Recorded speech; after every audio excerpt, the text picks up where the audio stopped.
교재 68쪽 내용을 설명하겠습니다. 귀뚜라미가 빨리 울면 기운이 더 높을까?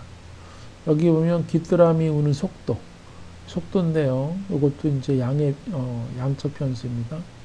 그리고 기온, 이것도 세로 축에 있는데 이것도 양적 변수예요. 그래서 이 데이터는 100년 훨씬 전에 이 귀뚜라미가 여름에 1분 동안 얼마나 우는지 이 데이터를 산전도로 그린 것입니다. 여기 보시면 어떻습니까? 요거는 이제 기온은 요거는 화씨로 측정한 것입니다. 그리고 대략 이런 관계 있지 않습니까? 그렇죠? 엄청나게 강한 직성이 있는데 대략 이 상하의 값이 얼마 추정하라. 어떻게 추론했는가? 굉장히 직성관계 강하잖아요. 그렇죠? 아주 강하지 않습니까? 그래서 아주 1에 가까울 것이다. 할 수 있습니다. 그리고 실제 계산해 보면 1보다 약간 작아요. 그래서 실제 컴퓨터로 계산을 이제 해볼 건데 표본이기 때문에 R이라고 써야 되죠. 그죠? 그리고 계산은 0.99일 거예요. 아주 강한데 좀 더 계산해 보겠습니다. 자, 이거를 계산하려면 어떻게 됩니까? 여기서 이제 새로 시트 하나를 열고 여기서 이제 택합니다. 스프레드시트를. 그죠? 그래서 새로 시트 하나를 열어야 돼요. 그런 다음에 이 시트를 잠시 옆에다 놓고서는 자, 주소가 뭐죠? 주소는 여기 주소입니다. 주소. 복사를 하고요. 그 다음에 여기다가 equal import 데이터죠. import 데이터. 그리고 주소를 복사해서 넣고 가로를 닫습니다. 이렇게 나왔죠? 자, 이거 우리 상황의 계산을 어떻게 합니까? equal correlation.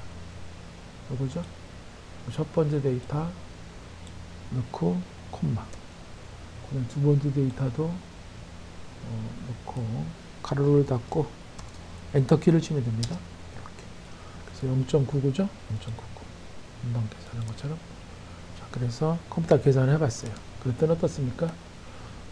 이 0.99 아주 강한 관계 있죠?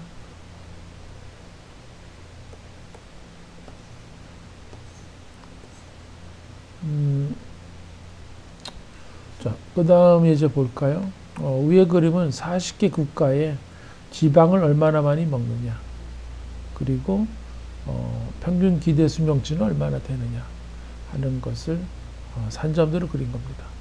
그래서 이 확실한 양의 연관인데 어떻습니까? 이렇게 좀 증가하는 경향이 있지 않습니까? 그 증가하는군요. 그래서 계산해 보면 R이 0.7 나옵니다. 그러니까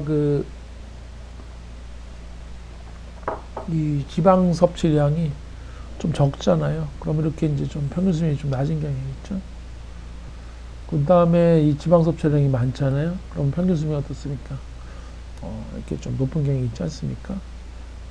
이것으로 오래 살려면 고기를 많이 먹어야 한다, 지방을 많이 섭취한다, 이렇게 주장할 수 있습니까? 그렇게 하면 안 되죠. 그죠? 큰일 나죠. 그렇게 주장할 수가 없는 거죠. 이 지방과 지방 섭취와 수명은 강한 연관이 있는 건 사실입니다. 그러나 지방 섭취를 많이 하면 이게 뭡니까? 원인이죠. 원인. 그런다고 수명을 길게 하는 어떤 결과, 영향을 끼친다, 이런 인과관계 주장은 하면 안 됩니다. 자, 왜 그러냐? 그러면 이거는 관측 연구에서 나온 거예요. 실험한 게 아니고. 그래서 결론 내리면 아니죠. 그러면 인과관계 왜 아니냐? 어떤 중첩 변수가 있어가지고 양쪽을 증가시키게 하는 거죠. 그게 뭐겠습니까? 국가의 경제 수준이다. 경제 수준이 높으면 어떻습니까? 고기를 많이 사 먹죠. 그죠? 담배 섭취 많이 합니다.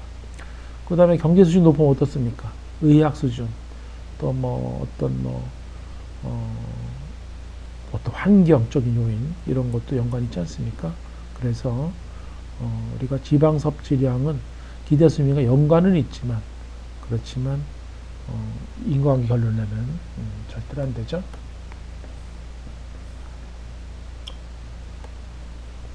자, 그 다음에 이제 보겠습니다.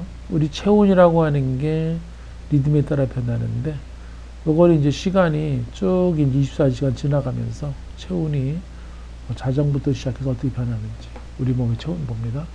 그럼 체온이 36.6도에서 쭉 어떻습니까? 이렇게 그 곡선이 있지 않습니까? 이렇게. 그래서 연관이 있느냐? 연관이 있다 이거죠. 하지만 직선은 아니죠. 어떤 거요? 대신에 곡선입니다. 그 상황에 추정해 보면 대략 이제 0이 되는데, 그래서 아침에는 이렇게 쭉 오르다가 그 다음에 오후에는 내려가는 경향이 있지 않습니까? 떨어지는 벽도. 그래서 연관이 있는 거죠. 그죠? 무관한 건 아니죠. 그렇지만 연관이 있지만 상관관계를 계산해 보면 거의 0입니다. 왜냐하면 이 상관관계는 뭐냐면 직선관계가 있는지 보는 거거든요. 여기서 직선관계 있잖아요. 아니죠. 그래서 아침 시간에 양의 연관, 늦은 시간에 음의 연관이에요. 그래서 이 상관관계는 다시 한번 이 직선관계, 선형이 얼마나 강하냐 이 강도 측정하는 것이지 곡선까지 얘기하는 건 아닙니다.